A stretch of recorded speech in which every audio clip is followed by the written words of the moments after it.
Hello, I am working on a baby quilt today, and I'm using one of those 3-yard quilt kits that I made up from my stash. 3 1-yard cuts, and I matched those up. These are the 3 fabrics that I chose.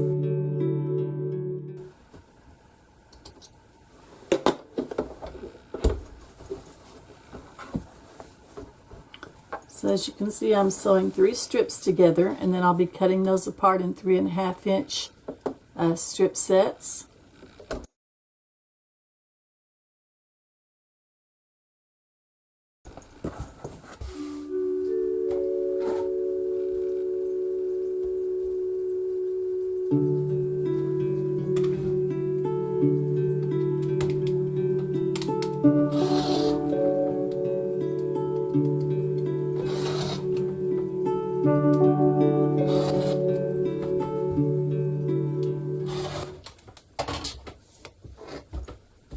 Now there are a lot of ways to put this checkerboard style together, but I have chosen to sew mine in vertical sets of 3.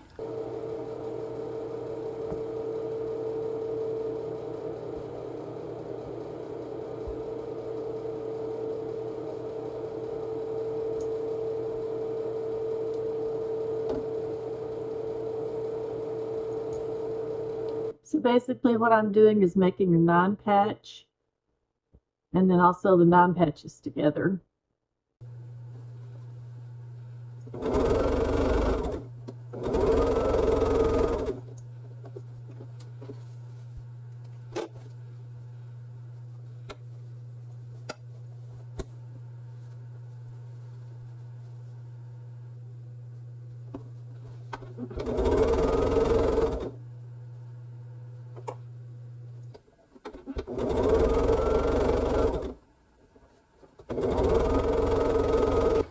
So I went looking in my tub of 3-yard cuts, and I found this peachy color, and all the ones that I had, this peachy color came the closest to matching this, so that's what I picked.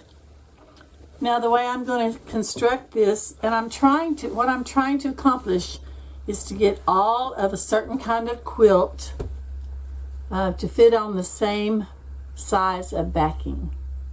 So I chose my 3-yard cuts for baby quilts or crib size quilts, whichever happens to fit. This is my first one to try like this. So what I did then was I took my 3-yard cut and I cut it to 1.5 yards. So I cut it in half, and then now I'm sewing the selvage, both of the selvages together to make a middle seam that will be horizontal on my quilt.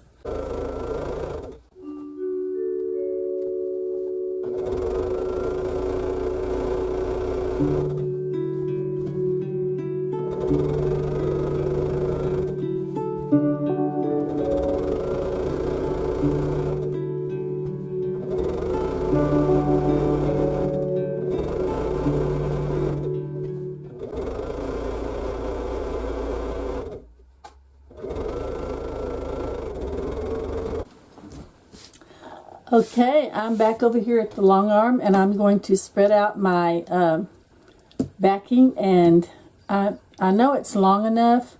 I'm just not sure if I have enough room to put a border on my little quilt, so that's what I'm going to try and figure out. Alright, here is our backing, and remember the seam goes horizontal, so I've got to switch it around, which leaves me with a selvage on the top and bottom. It is way long enough. Okay, so there is my backing. Now let me measure the backing.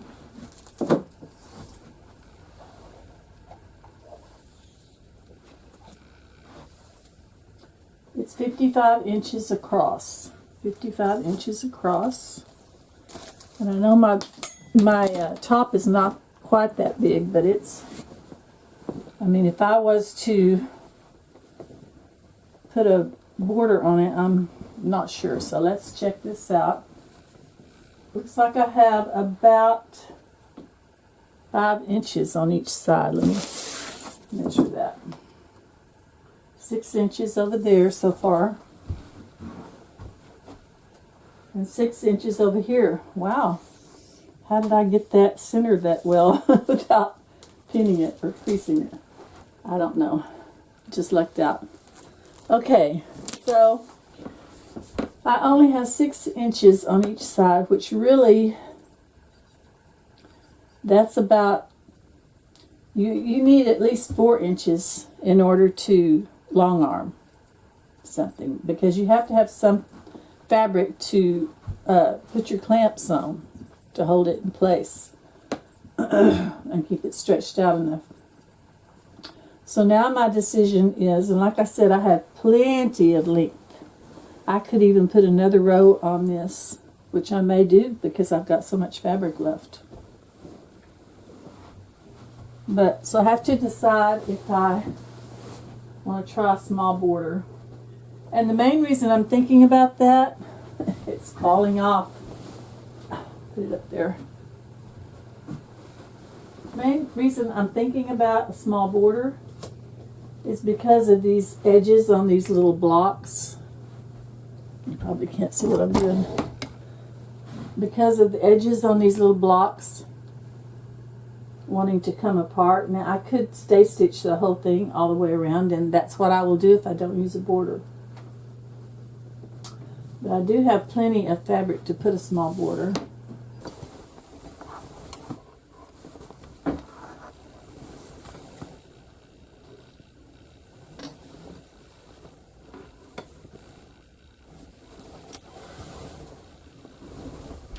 Well, I decided to go ahead and put one more row onto my little quilt since I had the fabric and plenty of room in the backing to do that. So I'm going to go ahead and stitch that on.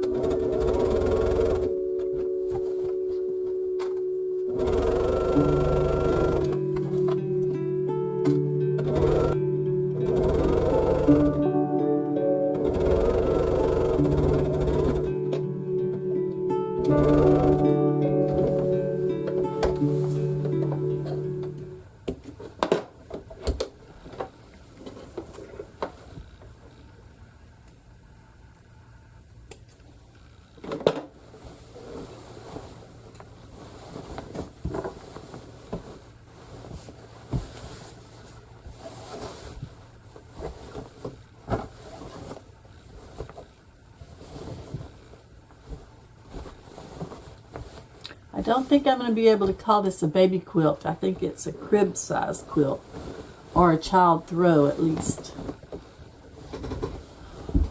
Okay.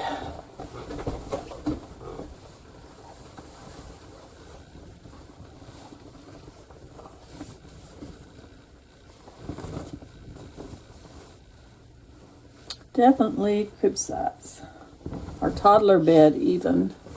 Yeah. Could be toddler bed. Okay.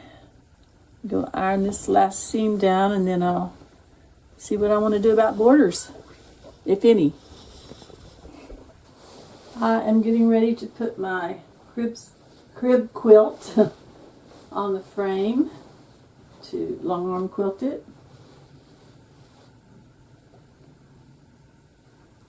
So I'm just going to fold it lengthwise and put a pin in the center.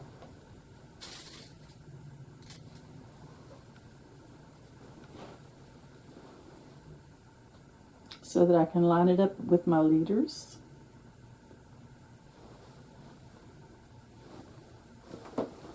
Now I want to lay it with the seam facing up, this middle seam facing up this way, but facing down towards me, so that when I'm rolling it, this seam will not get go the wrong way. Now, let's see, find my pen, and then I just have to find the center of my leader, and I have it marked. I need to loosen it up a little so that I can turn it.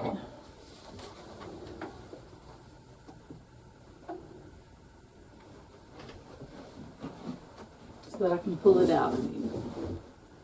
Okay, let's see. Here's my little mark right here. I just marked it with a marker there. And get my top back up here. Okay, here's my pin. See, I would have lost the center if I had not pinned it. I'm going to line that pin up with my leader cloth in the center. And then I'll just go along and pin it to my leader. Some people use thread snappers or zippers or other methods. I just pin. It doesn't take that long.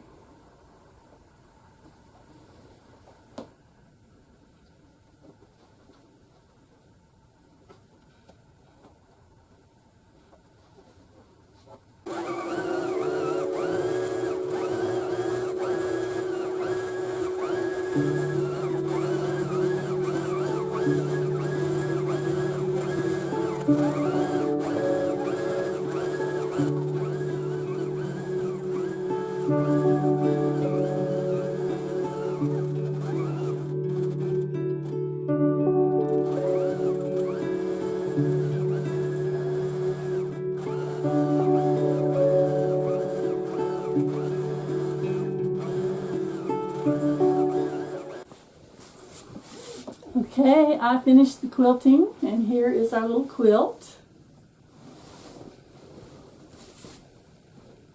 Not so little, is it? So this quilt finished at 40, I wrote it down, where did I put it?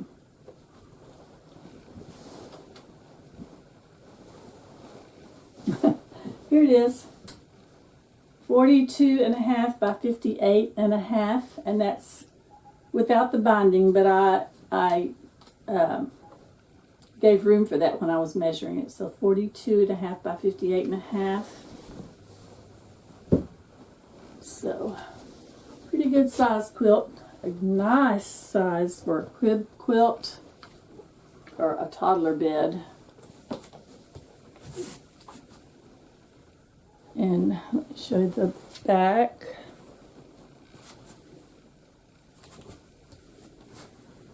Kind of hard to see the quilting with the light coming in the windows behind me. Anyway, I'm happy with the way it turned out, and so I had quite a bit of my 3-yard backing left over. This big piece that came off the bottom, and then I had some wider strips and a narrow strip. Now, like most good quilters, this gave me some other ideas. So my thinking is, yes, this makes a nice size crib or throw quilt, especially a child size throw quilt, maybe even I mean, if I hold it up to my neck, it comes down to the end of my toes, so it's not a bad size quilt at all. A lot of uses for this, but I am thinking that I could take this same fabric, 3 yards, a 3-yard piece of backing and 3 1-yard cuts, and I could split those in half, and I could make 2 nice size baby quilts out of the same fabric, by using half-yard cuts, 3 half-yard cuts and a 1.5 yard cut for my backing. So I may try that next time. I may make up some more kits and see what happens with that. Until next time, God bless y'all. Nancy with Simply Quilting.